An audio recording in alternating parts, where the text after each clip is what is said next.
15 ছেপ্টেম্বৰৰ পৰা আমি পুনৰ অৰ্থনৈতিক অৱৰোধ কাৰ্যসূচী ৰূপায়ণ কৰিছিলোঁ আৰু তাৰ এই কাৰ্যসূচী চলাই যোৱাৰ মাজতে অসম চৰকাৰৰ লগত আমি আলোচনাত মিলিত হ'বলগীয়া হৈছিলে যোৱা 10 ছেপ্টেম্বৰ তাৰিখে 25 ছেপ্টেম্বৰ তাৰিখে তো আমি আলোচনাত কি পালোঁ কি নাপালোঁ কি কথা হ'ল এই গোটেই কথাখিনি আপোনালোকৰ লগত জ্ঞাতাৰ্থে কৰিবৰ বাবে আৰু অসমৰ ৰাইজক অৱগত কৰিবৰ বাবে আমি আপোনালোকক ইয়ালৈ মাতি আনিছিলোঁ। আমি মাননীয় মুখ্যমন্ত্ৰী দেৱৰ লগত আমি প্ৰায় 2 ঘণ্টা জোৰা আলোচনা হ'ল। আলোচনাত আমি জনগোষ্ঠীৰ জনজাতিকৰণৰ বিষয়টো আমি প্ৰায় বহুখিনি কথা আলোচনা কৰা হ'ল।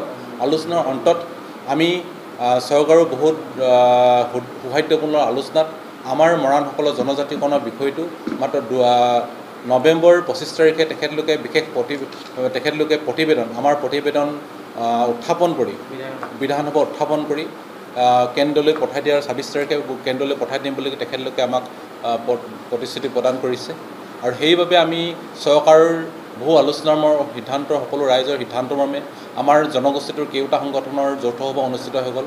আমাৰ সংগঠনৰ গণতা সমিতিৰ সভা অনুষ্ঠিত হৈ গ'ল। সকলো সিদ্ধান্তৰ মৰ্মে আমি কাৰ্যসূচীটো আমি অৰ্থনৈতিক অৱৰোধ কাৰ্যসূচী যোৱা 26 ছেপ্টেম্বৰৰ নিশা 12 বজাৰ পৰা আমি স্থগিত ৰাখিছোঁ, সাময়িকভাৱে স্থগিত ৰাখিছোঁ।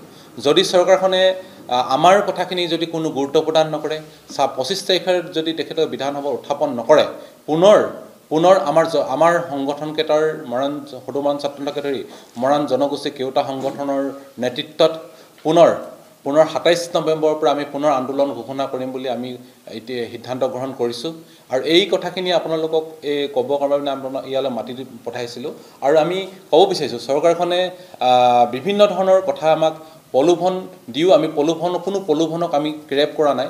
আমি সকলোতকৈ ঊৰ্ধত জনজাতিকৰণৰ বিকল্প কোনো আলোচনাই কৰা নাই। গতিকে এই আলোচনাৰ সিদ্ধান্তৰ যথেষ্টখিনি আমি ফলপ্ৰসূ হৈছে বুলি ভাবিছোঁ আৰু ইয়াৰ যদিহে আমি কিন্তু সাময়িকভাৱেহে আমাৰ আন্দোলনটো স্থগিত ৰাখিছোঁ 2 মাহৰ কাৰণে, কিন্তু যদিহে তেখেতৰ চৰকাৰখনে যদি পুনৰ যদি আমাৰ সিদ্ধান্তবিলাক আমাৰ কথাখিনিক যদি গুৰুত্ব প্ৰদান নকৰে নিশ্চিতভাৱে পুনৰ আন্দোলন কাৰ্যসূচী ৰূপায়ণ কৰা হ'ব। তাৰ মাজতে অহা 6 কি 7 অক্টোবৰ ডেটটো 7 অক্টোবৰ তাৰিখে মাননীয় মুখ্যমন্ত্ৰী ডাঙৰীয়াৰ লগত মৰাণ জনগণৰ প্ৰায় 200 গৰাকীমান বিষয়ববী ৰাইজৰ উপস্থিতিত আমাৰ আলোচনা এখন হ'ব ডিব্ৰুগড়ত। গতিকে এই আলোচনাৰ আমি যথেষ্টখিনি কথাও আলোচনা কৰিম। নিশ্চিতভাৱে আমাৰ আলোচনা আৰু বহুখিনি ৰৈ গ'ল। গতিকে এই কথাখিনি আমি আলোচনা কৰিম বুলি ভাবিছোঁ আৰু আশা ৰাখিছোঁ যে তাতো এটা সমাধান সূত্ৰ পাব, জনগোষ্ঠীটো ভাল ন্যায় পাব বুলি ভাবিছোঁ। আৰু আপোনালোকক আৰু এটা কথা এই মাধ্যমৰ যোগেদি ক'ব বিচাৰিছোঁ যে জনজাতিকৰণ আন্দোলন যেনে ক্ষিপ্ৰতাৰে মৰাণ জনগণে লৈ আহিলে, সকলো মৰাণ আবাল বৃদ্ধ বনিতা আমাৰ আন্দোলনত অংশগ্ৰহণ কৰিলে। বহু সাংবাদিক বন্ধুসকলে আমাক যেনেদৰে আন্দোলনখন প্ৰচাৰ প্ৰসাৰত আৰু ভাৰতবৰ্ষৰ প্ৰেক্ষাপটত বিশ্বৰ প্ৰেক্ষাপটত আন্দোলনটো উপস্থাপন কৰিবৰ কাৰণে সুযোগ প্ৰদান কৰিলে আৰু লগতে বিভিন্ন মহলে এই আন্দোলনখন চলাই যাওঁতে বিভিন্ন মহলে আমাক সহায় সহযোগিতা কৰিলে। আপোনালোকৰ মাধ্যমৰ জৰিয়তে আমি সকলোলৈ ধন্যবাদ জনাইছোঁ।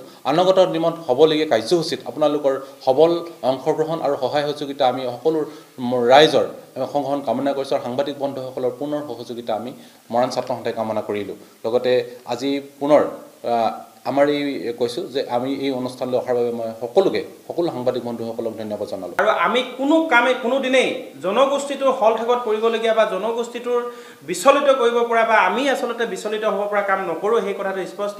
আপোনালোকে যি বিষয় আছে কৈছোঁ যে আমি সাধাৰণ জনতাৰ মাজত গৈ এই বিষয়খিনি উত্থাপন কৰা হ'ব আৰু সাধাৰণ জনতাৰ লগত থাকি আচলতে জনজাতিকৰণৰ সংগ্ৰামখন অব্যাহত ৰখা হ'ব আৰু প্ৰতিটো বিষয় যিহেতু চৰকাৰৰ লগত হোৱা প্ৰতিটো বিষয়ে প্ৰত্যেকজন মৰাণ মানুহে জানিব পৰাকৈ আচলতে আমি ব্যৱস্থাখিনি কৰিম, এই কথাটো যদিহে ইয়াৰ পাছতো তেখেতে ব্যৱস্থা গ্ৰহণ নকৰে, আমি স্পষ্টভাৱে কৈছোঁ যে তেখেতলোকে যদি ইয়াৰ পাছতো ব্যৱস্থা গ্ৰহণ নকৰে তেনেহ'লে সম্পূৰ্ণৰূপে আন্দোলন নিশ্চিতভাৱে হ'ব।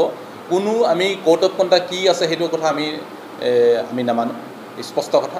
দ্বিতীয় কথা হ'ল যদিহে নকৰে তেখেতলোকে প্ৰত্যেক মৰাণ মানুহ ঘৰে গৈ হ'লেও আমি বিজেপি বৰ্জন কৰিবৰ কাৰণে নিৰ্বাচন বৰ্জন কৰিবৰ কাৰণে নিশ্চিতভাৱে কম আৰু প্ৰত্যেক মৰাণ মানুহে এই আমাৰ কথাখিনি মানি ল'ব আৰু বিজেপি চৰকাৰখন যে আমাৰ মাজৰ পৰা উফৰাই পেলাম, আমাৰ যিটো তেখেতসকলে সপোন দেখিছে 26 চনৰ পুনৰ শাসন লোৱা সপোন দেখিছে যদিহে আমাৰ কথাখিনি সিদ্ধি নকৰে আমাৰ কাৰ্য বিষয়খিনি যদি নকৰে তেনেহ'লে কিন্তু আমি বেলেগ ধৰণকে বেলেগ পন্থা ল'বলৈ আমি কুণ্ঠবোধ নকৰিম